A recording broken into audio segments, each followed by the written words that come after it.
Jesus Coffee. Bon matin. Voilà, j'espère que ça a bien saturé dans le micro. Là. Sinon... On s'excuse d'ailleurs. Oui, non, mais parce qu'il y a des hauts et des bas quand on fait les tournages.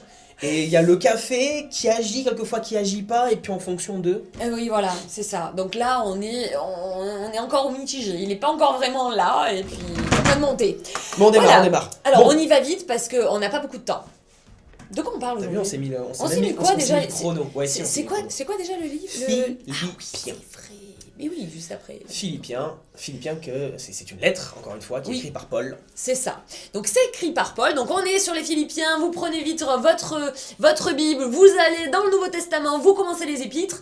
Les épîtres, ça veut dire lettres. Et du coup, après les Éphésiens, après les Galates, après tout ça, après les Corinthiens, où tous se sont pris un petit peu des tannés, nous arrivons sur les Philippiens, et c'est Paul qui écrit cette lettre, et elle est juste extraordinaire, hyper rapide à lire, puisqu'il n'y a que 4 chapitres, et il y a tout qui est dedans, et il y a plein de perles à l'intérieur. Vous trouvez ce qu'on dit souvent chez les évangéliques, on dit, enfin c'est des versets qu'on affectionne, hein, la mort m'est un gain, je cours vers le but, réjouissez-vous, enfin c'est vraiment des punchlines de Paul dans cette lettre-là, et elle est extraordinaire.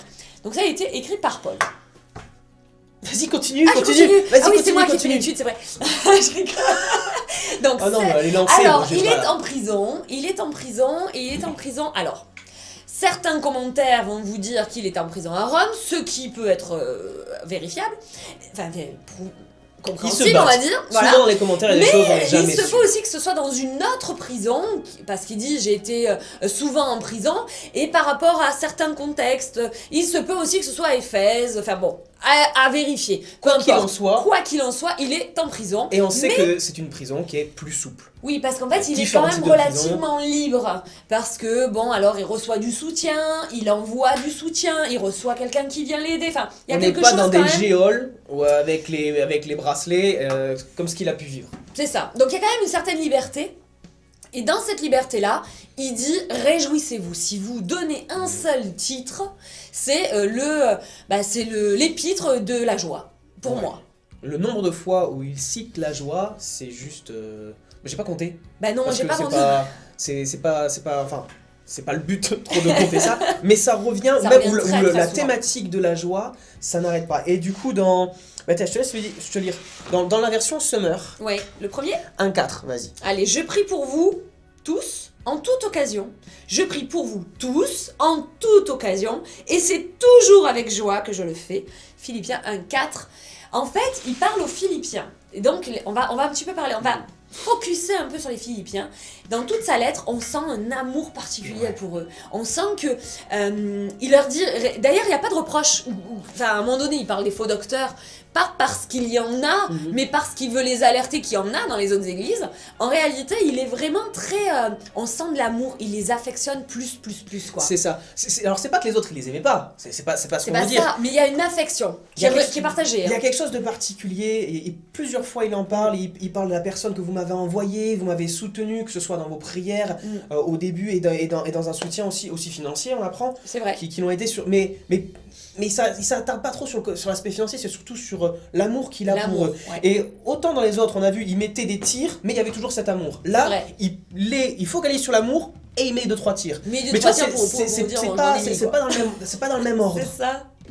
C'est ça. Et ça, c'est extraordinaire. Parce qu'en fait, on sent que... Vous savez, je crois que dans les épreuves, c'est là qu'on voit les amis, quelque part.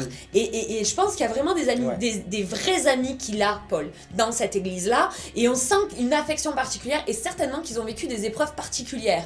Et je vais rebondir sur toi, enfin pas sur toi, mais sur ce que tu as dit. Il a Carl, sur ce que tu as à dire, parce qu'effectivement, il y a une particularité dans cette prison. La prison de Philippe. Qu'est-ce qui s'est passé là-bas? Exactement. On se souvient peut-être, enfin si vous connaissez un petit peu la Bible, à un moment donné, Paul il est en prison avec Silas. C'est ça.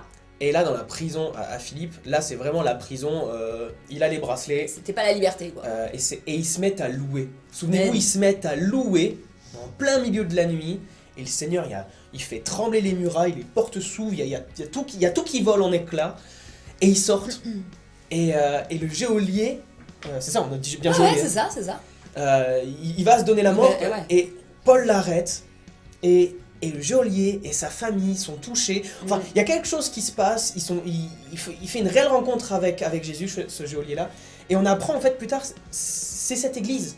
En fait, il y a ce noyau-là, et puis après, derrière, quand il part de la prison, il retourne voir les frères qui sont en train de prier pour justement une libération. Il y a vraiment un noyau dur dans lequel... et ça me fait rire parce que c'est dans la joie de la louange.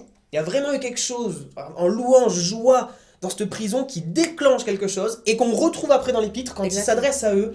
Ou encore une fois, ça parle de la joie. C'est focalisé là-dessus. Donc, je pense qu'il y a, en effet, c'est pas anodin.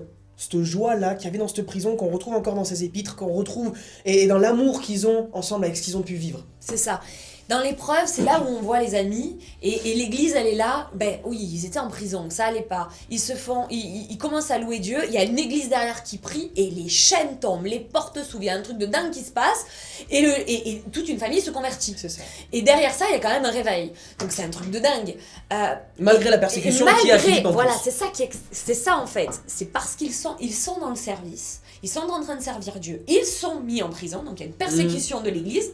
Ils sont mis en prison alors qu'ils sont en train de servir. Ils continuent de servir, de dire moi, même dans la prison, je continuerai à chanter mon Dieu. Je continuerai à glorifier mon Dieu. Et parce qu'ils font ça, il y a une libération derrière. Il y a une libération et quelque chose d'extraordinaire qui se construit. C'est vraiment l'église de Philippe que l'on voit aujourd'hui. Et il insiste pas mal sur ce point. J'ai bien envie de... Est-ce que tu peux lire Philippiens 2, 17, s'il te plaît? Philippiens 2, 17. Ouais, parce que j'aimerais bien qu'on en discute 2 secondes. Si on a un peu de temps, on a un peu de temps. Je t'ai vu venir. Philippiens, je t'ai vu venir, j'ai beau le savoir. Ah non, mais voilà, il avait oublié. Philippiens 2, 17. Et même si je dois m'offrir comme une libation pour accompagner le sacrifice que vous offrez à Dieu, c'est-à-dire le service de votre foi, je m'en réjouis et je m'en réjouis avec vous tous. Amen. Et c'est dans Bible du Semeur, la version... En fait, moi, pourquoi je voulais celui-là, c'est parce qu'en fait, dans le service, c'est une offrande de vie. Il dit, moi, même, voilà, peu importe, je me réjouirai quand même, parce que même si je dois être sacrifié pour vous, même si je dois donner ma vie, ce qui compte, c'est qu'on soit dans la joie ensemble, et c'est qu'on serve ensemble. Et en fait, alors on va lire un autre verset. Ouais. Parce que dans le service souvent, et je pense qu'il y en a pas mal, on est là, on parle de la joie, on parle de l'église, on dit ouais ils s'entendent bien, etc. Mais dans le service, c'était une église persécutée, c'était une église qui vivait des temps compliqués et difficiles. Un peu comme toutes les églises à cette époque-là, du coup, voilà. Persécutées. Et il fallait qu'ils restent ensemble, et je pense que c'était le défi, je pense, de l'église. Au-delà des faux docteurs. C'était de pas se mettre sur la tronche entre eux déjà. Déjà, il y avait de pas, mais surtout de pas s'inquiéter. Et il y a une... Parce qu'en 2 secondes, on pouvait se retrouver en prison, en 2 secondes, on pouvait se retrouver vendu par un frère, un faux frère, ou mal enseigné par un autre qui veut le poste, parce que c'est... Voilà. C'est un peu compliqué, donc je pense que le défi, il était dans l'inquiétude de qu'est-ce qui va m'arriver demain, est-ce que ça va s'ouvrir la prison si je chante à Dieu, parce que peut-être ça ne peut pas s'ouvrir, et puis Dieu il fait ce qu'il veut, enfin, on peut partir sur plein de choses. Mais l'inquiétude, et l'inquiétude, elle est là aussi peut-être pour toi ce matin, de dire ok, moi je veux servir Dieu, mais je suis inquiète. Mais il y a des choses qui m'enlèvent la joie, c'est l'inquiétude. Et en fait, il en parle. Je vous demande de prendre Philippiens 4, verset 4. Philippiens 4, 4, comme le 4, 4. Qui vous fait passer par toutes les épreuves et par tous les terrains de foi que vous passez dans votre vie. Ce verset-là, il doit être attaché à vous parce qu'il vous fait passer sur toutes les épreuves. Réjouissez-vous en tout temps. C'est-à-dire des bons temps, des mauvais temps. De tout ce que le Seigneur est pour vous, pas fait pour vous, est pour vous, de tout ce qu'il est, de toute son essence, de sa bonté, de sa miséricorde, de sa grâce, de tout ce qu'il vous donne, de tout ce qu'il est pour vous. Oui, je vous le répète, soyez dans la joie. Faites-vous connaître par votre amabilité envers tous les hommes. Le Seigneur est proche. Ne vous mettez en souci pour rien, mais en toute chose, exposez vos demandes à Dieu en lui adressant vos prières et vos supplications, tout en exprimant votre reconnaissance. Alors la paix de Dieu qui surpasse tout ce qu'on peut concevoir gardera votre cœur et vos pensées sous la protection de Jésus-Christ. Quand on a accablés dans notre esprit par l'inquiétude, on a les pensées qui visent à tout va, on perd la foi, l'ennemi s'immisce, parce qu'il vient pas avec des gros sabots taper à votre porte en vous disant que je vais te tuer. Non, il vient dans vos pensées, c'est là où il vient, et c'est son terrain de jeu. Il vient dans vos pensées, et il y a une inquiétude qui est là, et qui vous fait perdre deux choses, la paix et la joie. Ces deux choses-là, et on peut les perdre quand on sert Dieu, parce que des épreuves, des mauvaises paroles, un mauvais contact, quelque chose qui va pas, avec quelqu'un, un différend, un conflit, toutes ces choses-là peuvent faire que on peut perdre dans le service la joie de servir, la joie d'être ensemble, etc. Et je crois que ce matin, en fait, ce verset, il est peut-être pour toi ce matin, parce que tu as peut-être perdu la joie dans le service. Tu as peut-être perdu la joie de servir Dieu, parce que tu as prié, tu as loué Dieu, et puis les portes ne sont pas ouvertes. Tu as prié, tu as loué Dieu, et tu te dit, pétard, pourquoi je suis tout seul?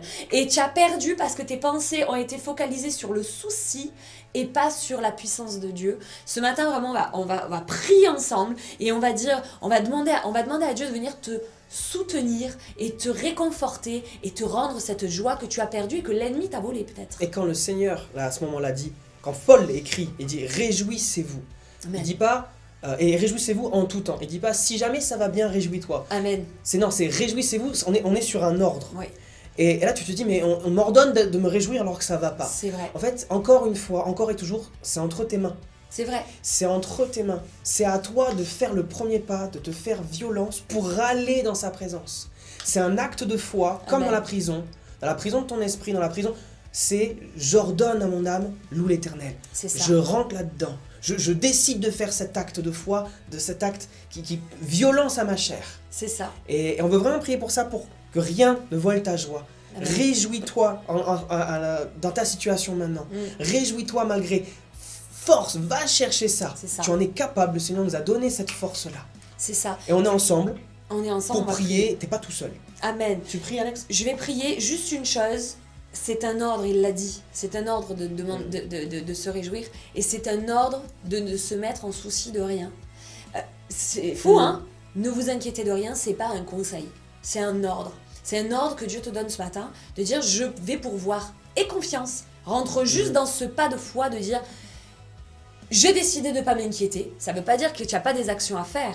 Ça veut juste dire que, alors que tu te mets en marche, alors que tu te mets en action, le Seigneur va venir dans ta situation et va résoudre le souci que tu as. D'accord? On va prier maintenant. Je prie? Vas-y. Allez, je prie. Merci Seigneur pour cette matinée. Merci pour ta parole qui vient toujours nous parler dans nos contextes, dans nos défis, dans notre quotidien, dans nos familles. Je prie pour mes frères et sœurs qui sont là, je prie pour l'Église, je prie pour notre équipe, Seigneur Jésus, je prie pour chacun d'entre nous. Et je te demande ta paix, ta joie qui est extraordinaire. Je prie que tu viennes dans notre cœur et que tu viennes changer peut-être des choses, peut-être nous faire réaliser que tu es Dieu de nouveau. Et nous voulons nous réjouir dans qui tu es.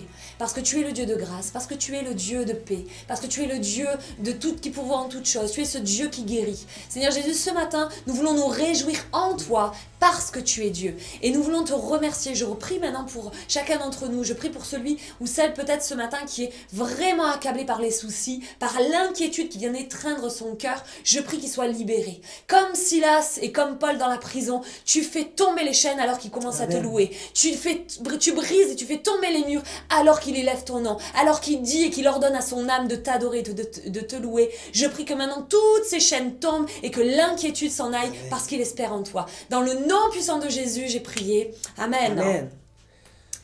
Amen. Merci. Ben oui. Merci d'avoir été là. Et puis, Réjouissez-vous. Réjouissez-vous, n'oubliez pas que toujours. Vraiment cette journée, toujours, dans Réjouissez-vous. Amen. C'est pas facile. Non. J'ai pas dit que c'était facile. On se prêche à nous-mêmes quand on balance ça. C'est ça. Réjouissez-vous. Et puis, bon, allez, on termine? Eh oui, on va terminer. N'oubliez pas de partager, de liker, de commenter. Et puis Le surtout, pouce n'oubliez bleu. pas, Source de vie. de The Church Church to to be. be. Soyez bénis. À très vite. Ciao, ciao.